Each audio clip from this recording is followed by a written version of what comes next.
ओम नमः शिवाय। हर हर महादेव। आज जेठ माह की अमावस्या तिथि और शनिवार का पावन दिन है। आज शनि जयंती का शुभ पर्व पूरे श्रद्धा भाव के साथ मनाया जा रहा है। तो आप सभी भक्तों को शनि जयंती की हार्दिक शुभकामनाएं। इसके साथ ही जेठ माह में आने वाली अमावस्या को वट सावित्री व्रत भी रखा जाता है। यह व्रत हिंदू धर्म में अत्यंत महत्वपूर्ण माना गया है। इस दिन सुहागिन महिलाएं व्रत रखकर वट वृक्ष की पूजा करती है और अपने पति की लंबी आयु, उत्तम स्वास्थ्य तथा अखंड सौभाग्य की कामना करती है। मान्यता है कि ऐसे दिन माता सावित्री के वट वृक्ष के नीचे अपने पति सत्यवान के प्राण यमराज से वापस प्राप्त किए थे। तभी से यह व्रत पति की रक्षा और सौभाग्य के लिए श्रद्धा भाव से रखा जाता है। तो जो भी बहनी आज व्रत रख रही है वे व्रत कथा अवश्य सुने। और कल जेठ माह की शुक्ल पक्ष की प्रतिपदा तिथि आरंभ हो रही है, तो कल से ही पुरुषोत्तम माह का शुभारंभ होगा। इसलिए कल हम सुनेंगे पुरुषोत्तम मास महात्म्य की पावन कथा। आप सभी श्रोताओं से विनम्र निवेदन है कि हमेशा की तरह पूरे प्रेम और श्रद्धा से कथा सुने और तथा इसे अपने मित्रों और रिश्तेदारों तक जरूर पहुंचाएं। तो आइए अब शुभारंभ करते हैं आज की पावन कथा का। तो बोलिए गणेश जी महाराज की जय हो। बहुत समय पहले की बात है, एक गांव में एक भाई और बहन रहा करते थे। बहन का नियम था कि वह प्रतिदिन अपने भाई का मुंह देखकर ही भोजन करती थी। इसी तरीके से समय बीतता गया और दोनों बड़े हो गए। फिर दोनों का विवाह हो गया। बहन अपनी ससुराल चली गई, लेकिन उसका नियम नहीं बदला। वह रोज सुबह जल्दी उठकर घर का काम करती और अपने भाई का मुंह देखने मायके चली जाती थी। तो भाई के दर्शन करने के बाद ही वह भोजन ग्रहण करती थी। तो एक दिन जब वह रास्ते से जा रही थी तो उसे पीपल के पेड़ के नीचे गणेश जी की मूर्ति दिखाई दी। उसने हाथ जोड़कर प्रार्थना की कि हे गणेश जी महाराज, मेरे जैसा अमर सुहाग और मेरे जैसा अमर पीहर सबको देना। इतना कहकर वह अपने भाई के घर चली गई। अब यह उसका रोज का नियम बन गया। वह रोज कुछ क्षण गणेश जी के सामने रुकती, वही प्रार्थना करती और फिर भाई से मिलने चली जाती। तो एक दिन जंगल के रास्ते चलते समय उसके पैरों में झाड़ियों के कांटे चुभ गए। जैसे ही वह भाई घर पहुंची तो भाभी ने उसके पैरों की हालत देखी और पूछा कि ननद जी, आपके पैरों में ये क्या हो गया है। तो ननद बोली, भाभी रास्ते में कांटे चुभ गए थे। भाभी ने तुरंत गर्म पानी मंगवाया, उसके पैर धोए और कांटे निकाले और पट्टी बांध दी। कुछ देर बाद जब बहन अपने घर चली गई तब भाभी अपने पति से बोली कि आप किस प्रकार के भाई हैं। आपकी बहन रोज आपका मुंह देखने इतनी दूर से आती है, लेकिन आपने कभी ध्यान ही नहीं दिया कि उसे रास्ते में कितनी तकलीफ होती है। तो भाई को अपनी गलती का एहसास हुआ। वह तुरंत कुल्हाड़ी लेकर जंगल गया और रास्ते की सारी झाड़ियां काटकर रास्ता साफ करने लगा। लेकिन रास्ता साफ करते समय उसने ध्यान नहीं दिया और गणेश जी की मूर्ति को वहीं से हटा दिया। यह देखकर गणेश जी क्रोधित हो गए। जैसे वह घर लौटा उसकी तबीयत बिगड़ गई और कुछ ही समय में उसकी मृत्यु हो गई। तो गांव वाले इकट्ठा हो गए और अंतिम संस्कार की तैयारी होने लगी। तभी उसकी पत्नी रोते हुए बोली कि थोड़ी देर रुक जाइए, मेरी ननद आने वाली है। वह अपने भाई का मुंह देखे बिना भोजन नहीं करती।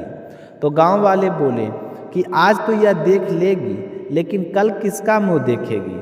तभी भाभी बोली कि आज उसका नियम पूरा होने जाने दीजिए। तो उधर बहन रोज की तरह भाई से मिलने जंगल के रास्ते से आ रही थी। तो उसने देखा कि रास्ता पूरी तरह साफ किया गया है और आगे बढ़ी तो गणेश जी की मूर्ति भी अपनी जगह पर नहीं थी। तो वह घबरा गई और थोड़ी दूर पर उसे मूर्ति दिखाई दी। तो उसने तुरंत मूर्ति उठाई और साफ की और पुनः उसी स्थान पर स्थापित कर दी। तो हाथ जोड़कर बोले कि हे गणेश जी महाराज, मेरे जैसा अमर सुहाग और मेरे जैसा अमर पीहर सबको देना। यह सुनकर गणेश जी सोचने लगे कि यदि आज मैंने इसकी प्रार्थना नहीं सुनी तो मेरी पूजा कौन करेगा। तभी गणेश जी ने आवाज़ दी कि बेटी, इस खेजड़ी के 7 पत्तियां तोड़ लो और इन्हें कच्चे दूध में घोलकर अपने भाई के ऊपर छींटा मार देना, वह जीवित हो जाएगा। तो बहन ने पीछे मुड़कर देखा, लेकिन वहाँ कोई नहीं था। उसने सोचा जैसा सुना है वैसा कर लेती हूँ।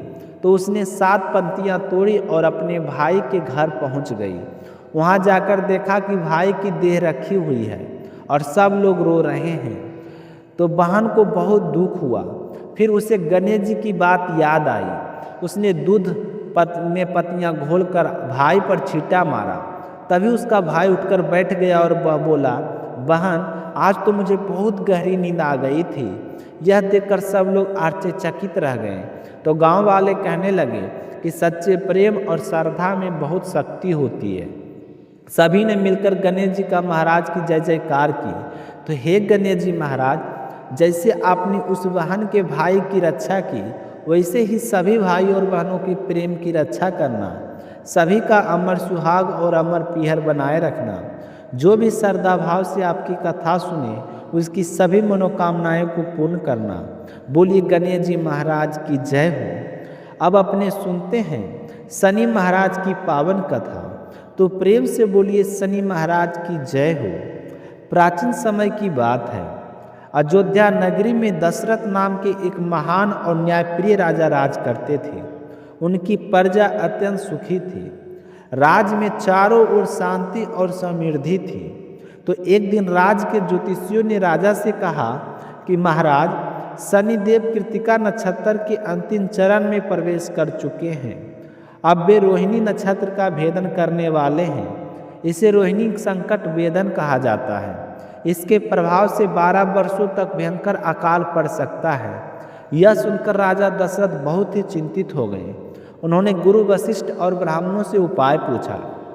तो गुरु वशिष्ठ बोले कि राजन, यह संकट अत्यंत भयानक है। देवता भी इससे रक्षा करने में असमर्थ हैं। तो राजा ने निश्चय किया कि वे स्वयं इस संकट को रोकेंगे। वे दिव्य रथ पर सवार होकर आकाश मार्ग से नक्षत्र मंडल में पहुँचे और शनिदेव के सामने जाकर खड़े हो गए। तो राजा को देखकर शनिदेव प्रसन्न हुए और बोले, राजन, तुम्हारे जैसा पराक्रमी पुरुष मैंने नहीं देखा, वर मांगो। तो राजा दशरथ बोले कि हे शनिदेव, जब तक सूर्य, चंद्रमा और पृथ्वी है, तब तक आप रोहिणी नक्षत्र का भेदन ना करें। तो शनिदेव ने प्रसन्न होकर वरदान दे दिया और कहा कि तुम्हारे राज्य में कभी अकाल नहीं पड़ेगा। इसके बाद राजा दशरथ ने शनि स्तोत्र की रचना करके शनिदेव की स्तुति की और शनिदेव भगवान अत्यंत प्रसन्न हुए और बोले, जो भी मनुष्य श्रद्धा से इस स्रोत का पाठ करेगा, मैं उसे कभी कष्ट नहीं दूंगा।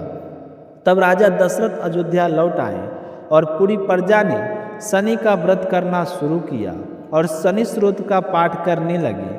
इससे पूरा राज्य सुखी और समृद्ध हो गया। तो बोलिए शनिदेव महाराज की जय हो। तो भक्तों, अब अपने सुनते हैं अमावस्या व्रत कथा। बहुत समय पहले एक नगर में भक्तों एक साहूकार रहता था। उसके 7 बेटे थे और एक बेटी थी। बेटी के विवाह की चिंता में साहूकार उसकी पत्नी बहुत ही परेशान रहते थे। तो एक दिन एक जोगी उनके घर भिक्षा मांगने आए हुए थे। तो जब बहुएं ने भिक्षा दे रहे थे तो उन्हें अखंड सौभाग्य का आशीर्वाद देते थे भिक्षादार।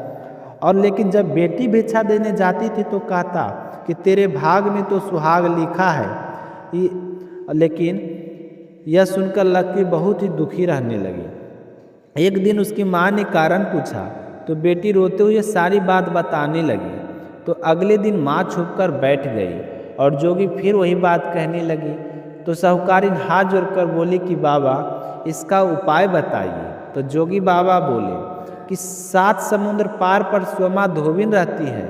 वह सोमवती अमावस्या का व्रत करती है।